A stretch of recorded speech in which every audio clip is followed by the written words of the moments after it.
Good morning, student.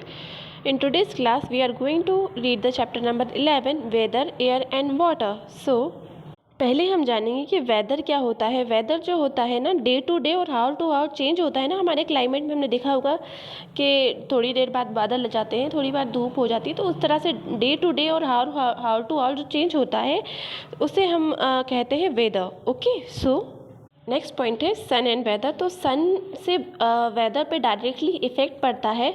तो वो कैसे पड़ता है? सन जो है, अर्थ का टेम्परेचर जो पूरी तरह से किस पे डिपेंड करता है? सन पे। जैसे कि दोपहर में जो होता है, नून में सन हमारे मतलब सबसे ऊपर जो है डायरेक्टली पॉइंट आउट करता है, अर्थ को डायरेक्टली शाइन करता है और पास में होता है अर्थ के, इसलिए बहुत ज़्यादा वहाँ पे धूप होती है और बहुत ज़्यादा वार्म होता है आफ्टरनून। बट मॉर्निंग और इवनिंग में सन जो है दूर होता है, उसकी हीट इतनी ज़्यादा तेज अर्थ पर नहीं आती है ना। इस तरह से सन जो है पूरी तरह से वेदर को चेंज करता है। अब देखो बेटा, जो अर्थ जो है ना वो टाइटल है अपनी एक्सिस पे, है ना, तो मतलब झुकी हुई है। तो एक साइड जो होता है ना अर्थ का, वो सन के पास में होता है और दूसरा साइड जो होता है वो सन से दूर होता है। तो यही वजह है कि सीजन्स में चेंजेस होता है। अब आप ये समझ रहे होंगे ये सीज़न कैसे चेंज होता है। जो साइड अर्थ सन के पास होगी वहाँ समर सीज़न होगा और जो साइड सन से दूर होगी वहाँ विंटर सीज़न होगा। कि हीट की वजह से ही जो है ना, विंड जो है यानी कि हवा है, एक जगह से दूसरी जगह ब्लो कर देती है। क्योंकि सन जो है वो एयर को हीट करके बहुत ज़्यादा मतलब लाइट कर देता है, तो जो उसको है ना ब्लो करने में हेल्प करता है। जब जितनी ज़्यादा लाइट होगी उतने अच्छे आराम से वो ब्लो कर पाएगी लाइट, मतलब हल्की। ओके, देखिए एयर के बारे में। एयर जो है हमारे चारों तरफ मतलब होती है, और एयर क्या है, एक तरह से मिक्सचर है गैसेस का। कई तरह की गैसेस में मिक्स होती हैं, जैसे कि नाइट्रोजन है, ऑक्सीजन, कार्बन डाइऑक्साइड, है ना। एयर में ना डस्ट और स्मोक और जम्स भी होते हैं, ठीक है। तो आगे बढ़ते हैं। इसके आगे है आपका टॉपिक ब्रीज। ब्रीज क्या होती है? बहुत ही ज़्यादा जेंटल और प्लीजेंट विंड होती है। बहुत ही मतलब आप फील कर सकते हैं, बहुत ही कहते हैं ना बहुत अच्छी हवा चल रही है, तो वो आपकी ब्रीज होती है। ये ज़्यादातर कोस्टल रीजन में चलती है, जैसे जहाँ पे जैसे समुद्र के आसपास या फिर नदियों के आसपास, है ना। क्योंकि ये वहाँ पे जो एटमॉस्फेयर होता है, मतलब वहाँ का जो वेदर थोड़ा सा अलग होता है ना, क्योंकि वहाँ वाटर के पास रहता है।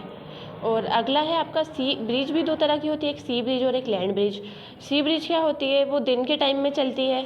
ये जो है सी से लैंड की तरफ, यानी कि समुद्र से धरती की तरफ, मतलब जो ज़मीन है, कोस्टल एरिया है, उसकी ओर बढ़ती है ये, उसे हम सी ब्रिज बोलते हैं। ये दिन में हो चलती है ना। और लैंड ब्रिज क्या होती है बेटा? लैंड ब्रिज नाइट के टाइम चलती है और ये लैंड से सी की तरफ जाती है, क्योंकि दिन के समय जो बहुत ज़्यादा हीटअप हो जाती है ना एयर, तो वो है ना बहुत ज़्यादा वार्म हो जाती है, हल्की हो जाती है, तो वो उड़ के कहाँ जाती है? सी की तरफ उड़ जाती है।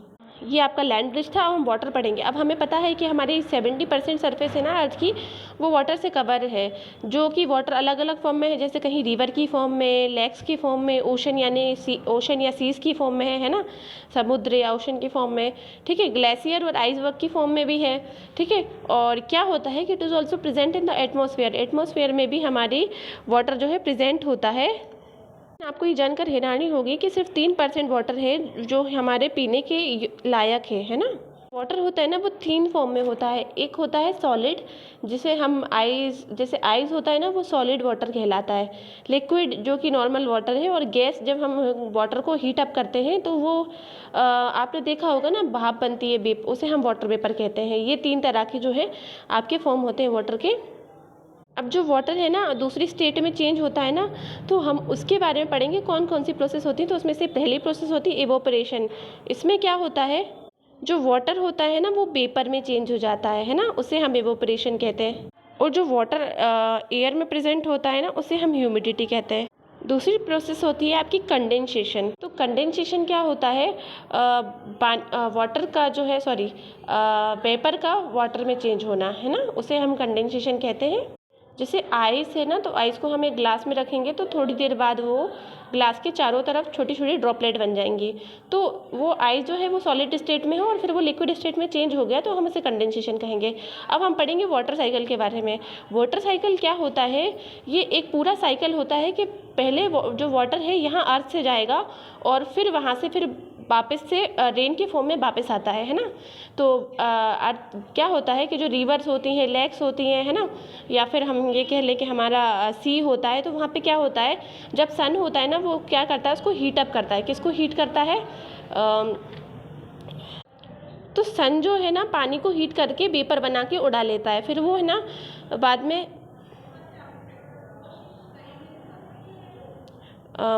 वही वेपर उड़ के क्लाउड्स बनाते हैं, और फिर वही क्लाउड्स जो है क्या करते हैं, रेन ड्रॉप करते हैं, है ना। जब बहुत सारे अमाउंट में पानी वाटर जो है जमा हो जाता है क्लाउड्स में, फिर वो क्या होता है, रेनफॉल होता है ना।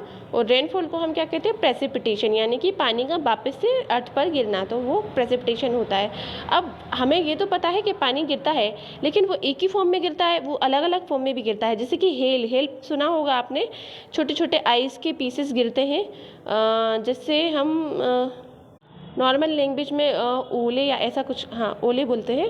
तो हेल क्या होता है, जब बहुत ज़्यादा क्लाइमेट ठंडा हो जाता है ना, तो जो वाटर ड्रॉपलेट होती है ना, वो क्या होती है, जम जाती हैं और उसी फॉर्म में वो नीचे गिरने लगती हैं।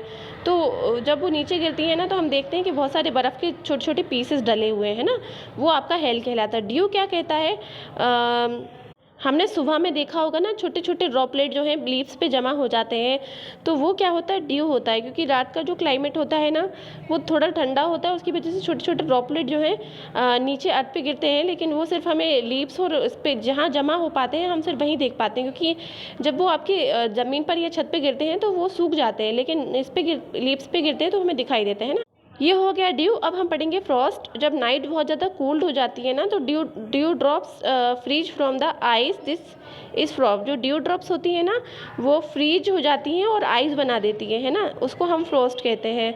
जैसे हम यहाँ तो नहीं, हमारे यहाँ नहीं, लेकिन जहाँ ठंडी जगह होती है वहाँ पे हमने देखा होगा कि ये जो पत्तियों पे है ना, थोड़ा आइस जमा हो जाता है, वही ड्यू ड्रॉप होती है ना, उसकी बूंदें वही ठंडी हो जाती हैं, उन्हें हम जो है फ्रॉस्ट कहते हैं। आगे है आपका फॉग, जिसे हम कोहरा कहते हैं। क्या होता है कि जो वार्म और मॉइस्ट एयर है ना, वो धीरे धीरे कूल होने लगती है ना, तो छोटी छोटी ड्रॉपलेट होती हैं वाटर की, वो फॉर्म हो जाती है और एयर में सस्पेंड हो जाती हैं, तब आपका क्या होता है, फॉग बनता है, यानी कि कोहरा, या फिर कोहरा ही बोलते हैं। तो वो आपका जो है ज़्यादातर विंटर सीजन में होता है, क्योंकि उस टाइम पे जो गर्म एयर होती है ना, वो ठंडी में चेंज हो जाती है। स्नो आपको तो पता ही है, स्नो क्या होता है, जब क्लाउड है ना बिकम वेरी कोल्ड, क्लाउड जो है ना बहुत ज़्यादा ठंडे हो जाते हैं ना, तो वाटर वेपर एकदम से कूल हो जाता है और अब वो आइस क्रिस्टल में चेंज हो जाता है ना। तो जब क्लाउड जो है कूल होते हैं, तब बहुत ज़्यादा आइस फॉर्म हो जाता है, जो वाटर ड्रॉपलेट आइस के फॉर्म में चेंज हो जाती हैं, और जब वो नीचे गिरती हैं तो वो स्नोफॉल हो जाता है ना। ये हो गया आपका स्नो। अब इम्प्योरिटीज़ क्या होती है, वाटर में कई तरह की इम्प्योरिटीज़ प्रेजेंट होती हैं, जिनको हम कई तरह से निकालते हैं। जो उसकी कई होती हैं सॉल्यूबल होती हैं, जिनको हम आँखों से देख सकते हैं, इनसॉल्यूबल जो हम नहीं देख पाते आँखों से, है ना। इस तरह की कई तरह की इम्प्योरिटीज़ होती हैं। अगर हम पानी वही पी लें तो हम लोग बीमार हो जाएंगे, हमें डायरिया, कोलेरा या फिर टाइफाइड ऐसी बीमारियाँ हो सकती हैं। इससे हम वाटर को प्योर करते हैं, जिसमें एक बॉइलिंग होगी। जब आप बीमार पड़ते हैं तो ज़्यादातर आप लोग बॉईल करके ही वाटर पीते हैं, तो उसमें क्या होता है, बॉईल करने यानी कि गर्म करने से उसकी इम्प्योरिटीज़ खत्म हो जाती है, जम्स मर जाते हैं, जो बैक्टीरिया के अंदर प्रेजेंट होती हैं, वाटर एकदम प्योर हो जाता है। दूसरी होती है फिल्ट्रेशन, है ना। इसमें जो है सेपरेट करते हैं जो भी इनसॉल्यूबल इम्प्योरिटीज़ होती है ना, उसको हम छन्नी से छान कर उसको है ना क्या करते हैं, फिल्टर करते हैं। ठीक है, नेक्स्ट है सेडिमेंटेशन एंड डिकेंटेशन। जैसे फिल्ट्रेशन होता है ना, वैसे ही सेडिमेंटेशन होता है। जब वाटर में विजिबल इम्प्योरिटीज़ होती हैं ना, जैसे कि मड वगैरह है, मिट्टी वगैरह है, तो हम क्या करते हैं, उसको छोड़ देते हैं। थोड़ी देर बाद वो जो है उसके बॉटम में जम जाती हैं, और उसके बाद हम उस पानी को निकाल लेते हैं, ठीक है, कंटेनर से। तो ये आपका होता है सेडिमेंटेशन, है ना। क्लोरीनेशन क्या होता है, it is an effective method for making water safe for drinking. हम इसमें क्या कहते हैं कि वाटर को जो है सेफ बना रहे हैं, किसके लिए, पीने के लिए, है ना। कैसे, या तो हम क्लोरीन गैस को उसमें मिला देंगे तो वो उससे प्योर हो जाता है, या फिर क्लोरीन की टेबलेट डालते हैं, तो वो क्लोरीन जो है ना बहुत ज़्यादा जर्म्स को किल कर देता है और वाटर को प्योर कर देता है। ठीक है, अगला क्या है आपका, सेव वाटर सेव लाइफ्स। अगर हम वाटर को सेव करेंगे तो दुनिया भी, हम बहुत सारी ज़िंदगियों को सेव कर सकते हैं, क्योंकि वाटर जो है एक लिमिटेड फॉर्म में है अर्थ पे, बहुत ज़्यादा लिमिटेड है। ऐसा नहीं कि हमें बहुत ज़्यादा वाटर मिलने वाला है, अर्थ से बहुत कम है, तो हमें इसलिए वो बहुत ज़्यादा प्रीसियस है, उसे हमें बचाना चाहिए। तो किस तरह से बचाना चाहिए कि हमें वाटर को फालतू वेस्ट नहीं करना चाहिए। अगर हमारे यहाँ नल खुले हुए हैं तो हमें बंद कर देना चाहिए। ज़्यादातर है बकेट का यूज़ करना चाहिए नहाने के लिए, शॉवर का यूज़ कम करना चाहिए, है ना। और उसके अलावा रेन वाटर को जो है हमें स्टोर करना चाहिए बकेट वगैरह में। और उसके अलावा है कि जो हम पानी, जैसे हम कपड़े वगैरह धो रहे हैं और या फिर कोई और फ्रूट एंड वेजिटेबल धो रहे हैं, तो उस पानी को हमें क्या कर देना चाहिए, रीयूज़ करना चाहिए। कैसे रीयूज़ कर सकते हैं, उसी पानी को हम प्लांट में डाल सकते हैं, है ना। तो इस तरह से आपका पानी जो है रीयूज़ हो जाएगा। आपका चैप्टर खत्म होता है, हम इसके क्वेश्चन आंसर कवर अप करेंगे, आपको नोट डाउन करने हैं, आपका होमवर्क है। तो पहले है शॉर्ट आंसर, उसके बाद है लॉन्ग आंसर। तो शॉर्ट आंसर में पहला क्वेश्चन है, what does air contain. Air में क्या क्या होता है। एयर में डस्ट होता है, स्मोक होता है और जम्स होता है। दूसरा क्वेश्चन है, ह्यूमिडिटी क्या होती है। जो अमाउंट है ना वाटर का, जो है ना वेपर के फॉर्म में प्रेजेंट होता है, उसे हम ह्यूमिडिटी कहते हैं। What cause wind to blow. हवा किस तरह से चलती है, जो सन की वजह से, क्योंकि सन हवा को जितना हीट एंड अप करेगा ना, तभी वो है ना विंड ब्लो कर पाती है, क्योंकि उससे वो लाइट हो जाती है, यानी कि हल्की हो जाती है। नेक्स्ट क्वेश्चन है, name different type of impurities. अलग अलग तरह की इम्प्योरिटीज़ कौन कौन सी होती है जो वाटर में मिलती है। इम्प्योरिटीज़ का मतलब आप समझते हैं, वाटर कंटेन इम्प्योरिटी, जैसे कि डिज़ोल्व, कई तरह सॉल्ट है तो वो डिज़ोल्व होता है, डस्ट वगैरह मिल जाती है उसमें, है ना। तो ये सारी चीज़ें होती हैं, या कचरा गिर जाता है, तो इस तरह की इम्प्योरिटीज़ होती हैं। अगला क्वेश्चन है, name 3 method of water purification. Water purification की हमें 3 मेथड बतानी। तो एक तो आपका बॉइलिंग है, यानी कि गर्म करना उसको। दूसरा है फिल्ट्रेशन, है ना, उसको फिल्टर कर लेना। तीसरा है क्लोरीनेशन, है ना। ये 3 मेथड है वाटर प्योरीफिकेशन की। अगला क्वेश्चन है, व्हाट इज़ फॉग। फॉग क्या है, वार्म एंड मॉइस्ट एयर, है ना, जो कूल डाउन हो जाती है ना एकदम से रैपिडली, जब वो कूल डाउन हो जाती हैं तो वो छोटे छोटे ड्रॉपलेट के फॉर्म में है ना फॉर्म्ड होती हैं और फूल हवा में मिल जाती हैं। तो उसकी वजह से वो है ना हवा बहुत ज़्यादा क्या हो जाता है, कोहरा बन जाता है। तो कई बार ऐसा होता है कि सामने का इंसान दिखाई देता है ना। अगला आगे आपके हैं long answer type question, why are morning and evening less warmer than noon. तो सुबह का टाइम और शाम का टाइम कम गर्म होता है नून के कंपैरिजन में। नून में जो होता है सनरेज डायरेक्टली फॉल करती हैं अर्थ पे, डायरेक्टली जो है पड़ती हैं, लेकिन सुबह में और शाम में जो है सनरेज डायरेक्टली नहीं पड़ती। यही रीज़न है कि जो है आपका दोपहर का टाइम ज़्यादा हॉट होता है ना। तो what is the difference between wind and breeze. Breeze और विंड में क्या डिफरेंस है। तो मूविंग एयर, जो एयर इधर उधर मूव कर रही है वो विंड है, लेकिन जो जेंटल और प्लीजेंट विंड होती है, ब्रीज क्या होती है, बहुत ही ज़्यादा जेंटल और प्लीजेंट विंड, उसे हम ब्रीज कहते हैं। Describe any 5 ways to save water. Water को सेव करने के हमें 5 वेज बताने हैं।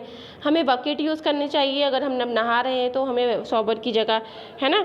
वाटर शुड बी रीयूज़, कई तरह वाटर को हमें रीयूज़ करना चाहिए। प्लांट में डाल सकते हैं, हम उन्हें प्लांट को वाटर दे सकते हैं। रेन वाटर को स्टोर करना चाहिए।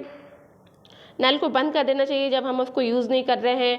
तो हमें जो है वाटर को जो है बेकार में, जो अननेसेसरी ड्रेन में जाता है ना, कि हमने नल खुला छोड़ दिया तो बेकार में वो नाली में चला जा रहा है, ड्रेन में चला जा रहा है, तो इस तरह से हमें उसे सेव करना चाहिए ताकि वो अननेसेसरी ड्रेन में ना जाए।